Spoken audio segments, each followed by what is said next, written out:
سلام رفقا، چطوری؟ من محمد معین هستم. امروز اومدم براتون گیم پلی بازی بنتن آمنیورس رو بذارم برای PS4. بزنید بریم. خب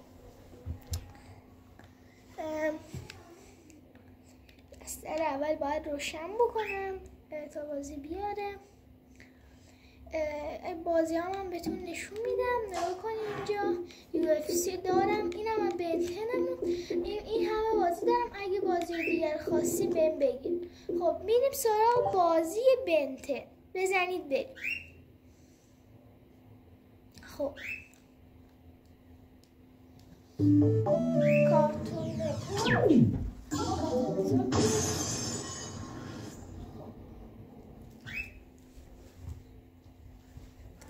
خب بریم.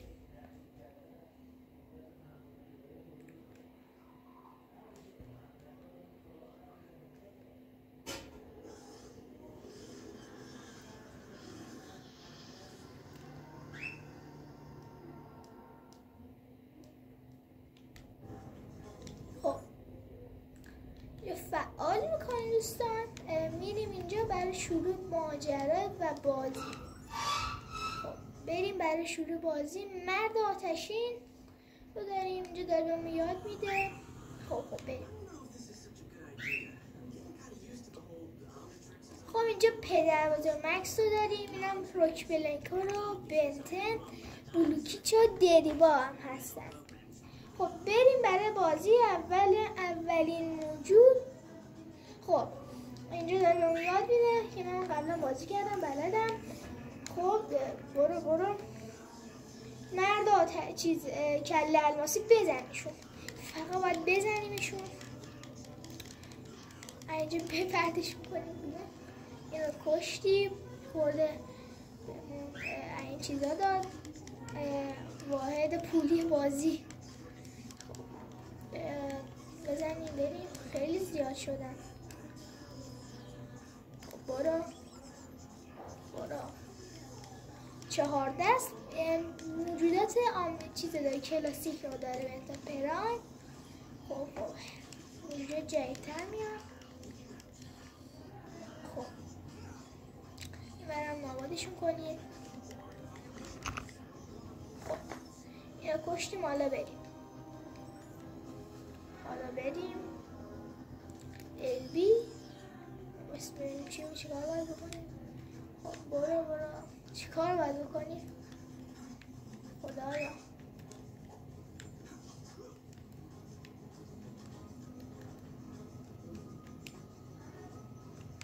چیزی بزن دیگه.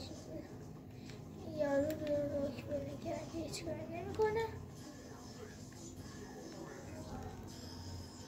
ما یک کاری بکنیم.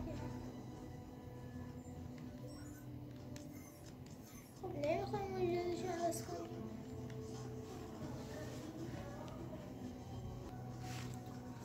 خب رسیدیم اینجا. خب مرد آتشین. خب بریم با مرد آتشین این بازی پلی بدیم. خب برو بالا، بریم بازی پلی بدیم. پروازم میکنه ماشاءالله. خب دوستان گرامی و عزیز، برو دیگه. آتش فایر چی بود؟ یه چیزی بود اسمش. خب به با آتیش های قشنگش داره نابود میکنه. بریم که بزنیم همشونو ناکار کنیم. بمیر.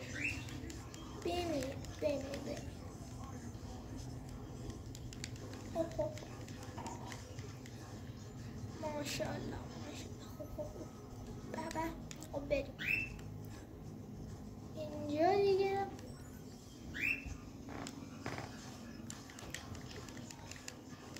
دیگه خیلی سخت شده الان دیگه. اینجا فکر کنم باید بریم به مرحله آخرش، به ویلگکس و این چیزا برسیم. فعلا نمیخوایم به این چیزا برسیم. خب ماشاءالله. برو بزن آتش. مرد آتش عوض کنیم، به درد نمیخوره. شارژمون هم تموم شد. روک ماشاءالله همشون رو کشت. خب دوستان اگه این ویدیو رو دوست داشتید حتما لایک کنید، چنل رو دنبال کنید. تا ویدیو بعدی، خداحافظ.